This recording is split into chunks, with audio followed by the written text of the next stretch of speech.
I want to show you now what Anil Vij, the Haryana Home Minister, told me when I interviewed him a little while before. Now, here's an exclusive conversation with the man who's heading the Haryana Home Department. He heads the Haryana Police and therefore is responsible for the probe that is currently underway. His line, as you listen to him, you'll find quite different from that of the VHP.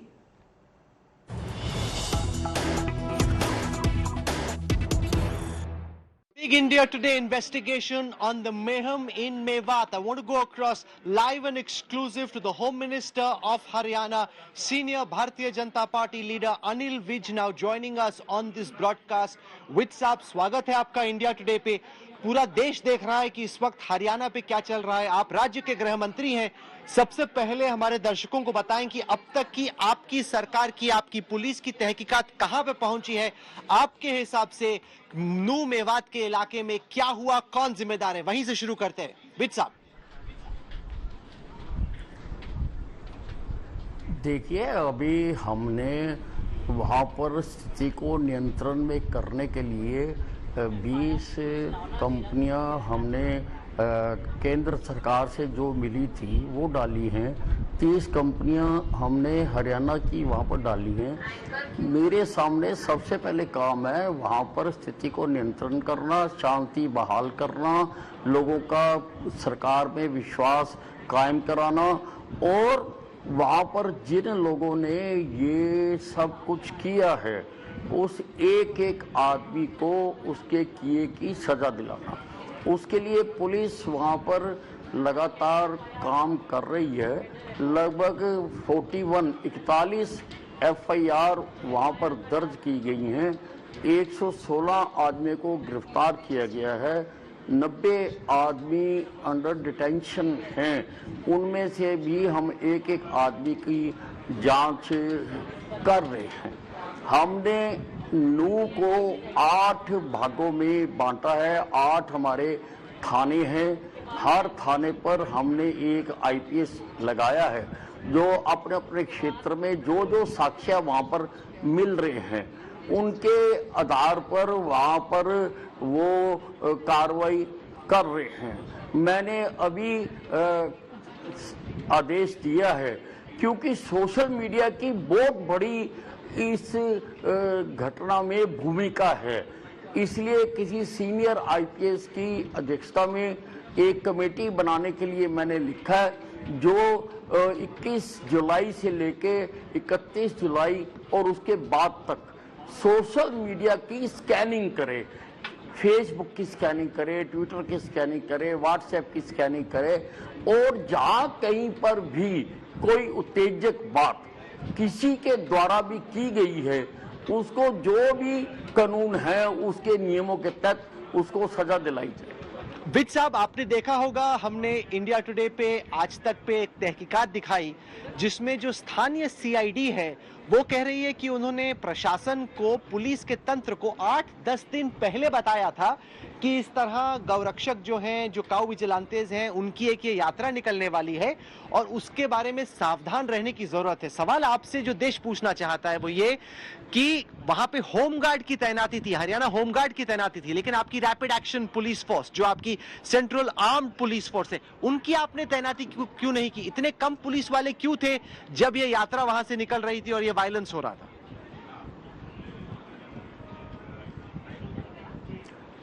देखिए, ऐसा है, वो audio video मैंने भी सुनी है और उसको मैंने भेज दिया है डिपार्टमेंट को उसकी जांच कराने के लिए कि क्या उसने इनपुट दी थी, कहाँ इनपुट दी थी, किसको इनपुट दी थी, वो देखना जरूरी है। देखिए, ये यात्रा हर साल निकलती है और वहाँ पर जो हो सकता है कि लोकल जो प्रशासन है उसको कोई सूचना दी हो और उसके मुताबिक उन्होंने उसके इंतजाम कर दिए हों।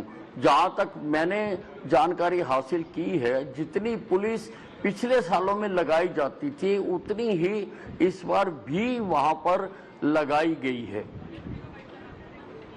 नहीं, पर फिर भी आपने देखा होगा कि वहां पे आर्म्ड पुलिस, मेरे को जो बताया गया, जो इन्वेस्टिगेशन में निकल के आया कि 2 किलोमीटर की दूरी पे आरएएफ, रैपिड एक्शन फोर्स थी, उसको तैनात नहीं किया गया। ये जो होम गार्ड थे जिनके पास हथियार भी नहीं होते, वो बेचारे खड़े हुए हैं इतनी बड़ी तादाद में। आपको मालूम था कि इस तारीख को यात्रा निकलने वाली है, फिर भी तैनाती की थोड़ी कमी थी सर।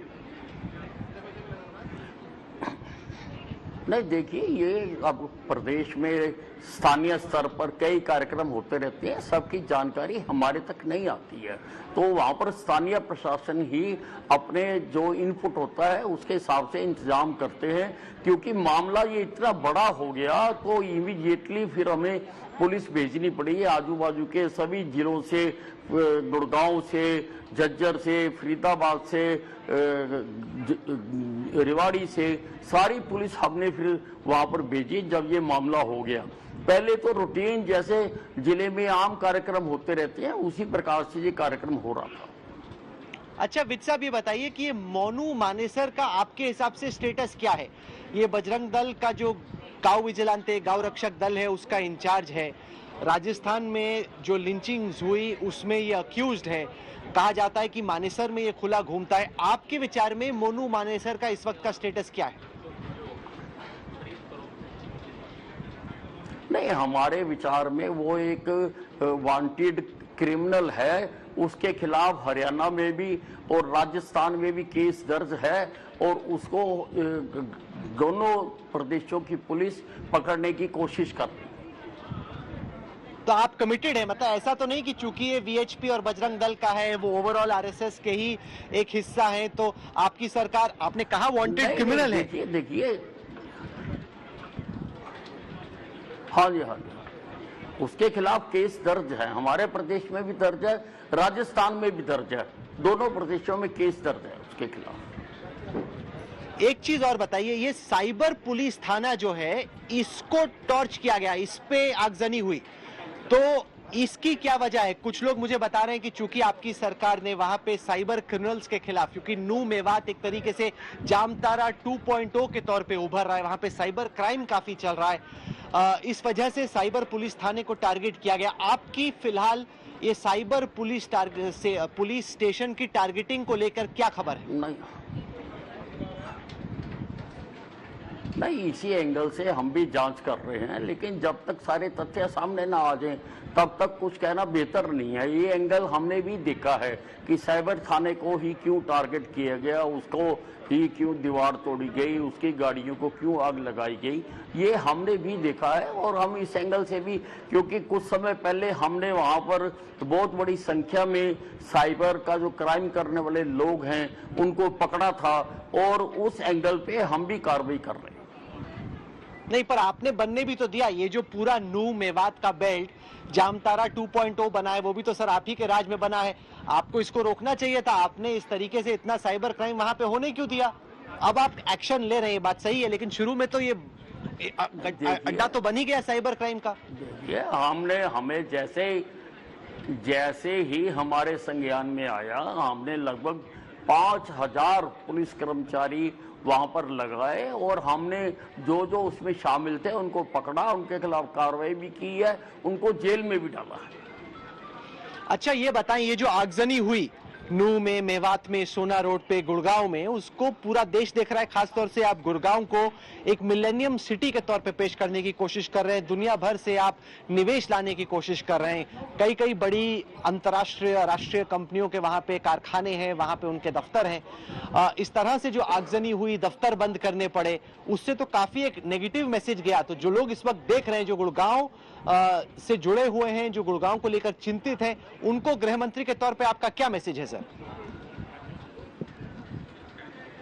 नहीं, किसी को किसी प्रकार की चिंता करने की आवश्यकता नहीं है। सभी स्थानों पर जो सेंसिटिव स्थान है, हमने सफिशिएंट संख्या में फोर्सेस लगाई हैं। हमें 4 कंपनियां केंद्र से और मिल गई हैं, उनको भी हम वहां लगाने जा रहे हैं। मैं सारे प्रदेश की जनता को ये आश्वासन देना चाहता हूं कि पूरी तरह से वो सिक्योर हैं, पूरी तरह से स्थिति नियंत्रण में है, सारे प्रदेश में शांति है और हर जगह पर हमने पुलिस को हाई अलर्ट पर रखा हुआ है। ये बताइए, बार बार आपकी सरकार की तरफ से कहा जा रहा है कि इसमें कोई कंस्पिरेसी है, कोई षड्यंत्र की बू आ रही है। आखिर क्या है वो कंस्पिरेसी जो आपको नजर आ रही है? आपके हिसाब से अगर कोई षड्यंत्रकारी है तो वो कौन है षड्यंत्रकारी? नहीं, देखिए ऐसा है, ये कोई इंस्टेंट घटी हुई घटना नहीं है, क्योंकि कई जगह पर समानांतर आगजनी हुई है, कई जगह पर पत्थर इकट्ठे किए गए हैं, हथियार इकट्ठे किए गए हैं। हमने जब गुड़गांव से पुलिस भेजी वहां पर, तो एंट्री पॉइंट पर ही उनके ऊपर पत्थर चलाए गए, गोलियां चलाई गई, हमारे 2 होमगार्ड के जवान शहीद हो गए और बहुत सारे पुलिस कर्मी को भी चोटें आई हैं। तो किसी ना किसी ने तो स्ट्रेटेजिक पॉइंट के ऊपर इस प्रकार की प्लानिंग की है, किसी ना किसी ने तो हथियार इकट्ठे किए हैं, किसी ना किसी ने तो पत्थर इकट्ठे किए हैं छतों के ऊपर, कोई ना कोई किसी ना किसी ने तो मास्टरमाइंड किया है, किसी ना किसी ने तो इंजीनियरिंग की है। ये कोई इंस्टेंट होने वाली घटना नहीं है, लेकिन I don't want to rush to any early conclusion, क्योंकि अभी जांच चल रही है, हम जांच कराएंगे और प्रदेश के और देश के सामने हम उन तत्वों को बेनकाब करेंगे, तथ्यों के सहित, जिन्होंने ये सारा काम किया है, जिन्होंने प्रदेश की और देश की शांति को भंग करने का काम किया है।